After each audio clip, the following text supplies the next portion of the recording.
Purves.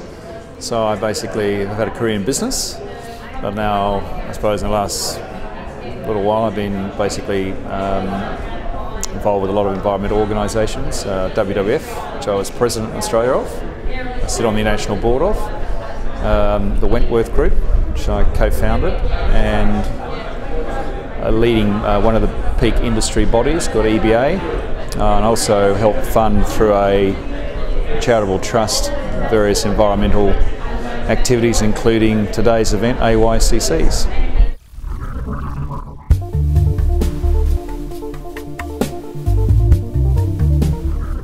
Business sees that the world is changing, we're moving to a more sustainable basis, and they see a lot of opportunities in the green economy.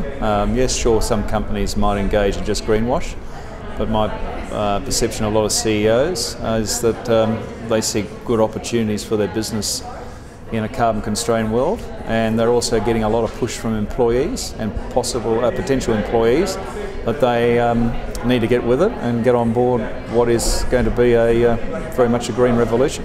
Businesses are the first to pick up on opportunities. They're always looking for a market niche, they're always looking for a competitive edge. You've got businesses like GE, which is one of the most admired US corporates, even though it's had a problem with its finance arm. The CEO of that business says he says his biggest future is in products and services in a carbon-constrained world. So really, a lot of companies now see this as not just something that they need to be in to look green and look cute. They're actually seeing this as where possibly their future growth of their businesses is going to be. And that's being driven from both ends, as I say, the employees, but also from the market. You can't say, well, if you act on climate, it's going to affect jobs. I mean, that's just a nonsense proposition. The green economy that we're moving towards is going to supply lots of new jobs and opportunities for employment. So I think it's a scare campaign run by some that if we do anything on climate change, it will affect jobs. And I just don't accept that proposition at all.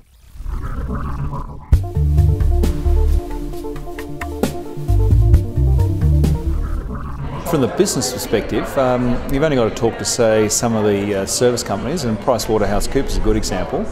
They'll tell you when they go to recruit graduates that after how much money they're going to be possibly paid, the second most asked question is, what's the firm's attitude on sustainability and climate change? So, you know, it's those things that are pushing business, not just finding new opportunities for products and services, it's also engaging with prospective new employees. You know, we're progressively seeing packaging move, and a good example would be Unilever with some of their packaging away from bulky, carrying home a lot of liquids in the laundry detergent area, just taking home the concentrate. You're getting a lot. Businesses are getting pushed from both ends, if you like, from prospective employees who want to know what companies' positioning in sustainability is, but also from consumers saying, well, those sort of products don't fit with my perception of where I want to position myself as somebody who's trying to live a little bit more sustainably than the previous generations. I think increasingly people are thinking about, I mean, the word that's used the most is footprint. People actually are thinking, well, how do I actually reduce my footprint? And we see that right through all areas, councils particularly with recycling of plastics and paper, etc. But I think people are also thinking about it in terms of how they get to work. Maybe they should catch public transport, maybe offsetting their carbon emissions when they travel. Some of the airlines make it quite easy, some of them don't. But I think people individually think they can do their bit, and I think we felt that today here at this event where youth saying we want action on climate, but I think also they're saying that they're quite excited about the new opportunities in a carbon-constrained world.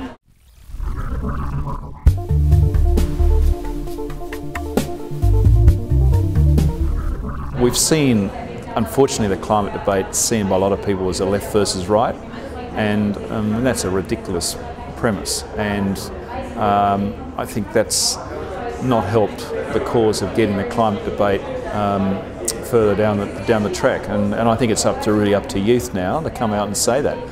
Youth isn't interested in old ideological wars between left and right. They want action on climate change, and they don't actually see it as left versus right.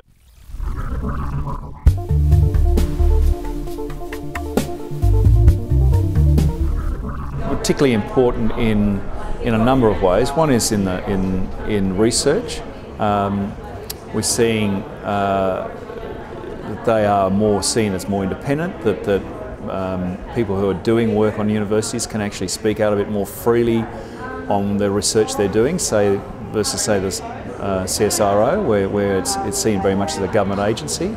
But we all know that movements to affect social change traditionally have started at universities. That's the reality, and I think with climate this is going to happen.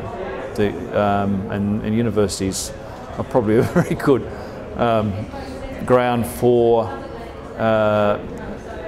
youth who are going through their degrees to talk about climate, to talk about their future, and demand action from political leaders. We've seen it in other generations. Vietnam War obviously is the one that springs to mind, but I think we're going to see it with this generation on climate.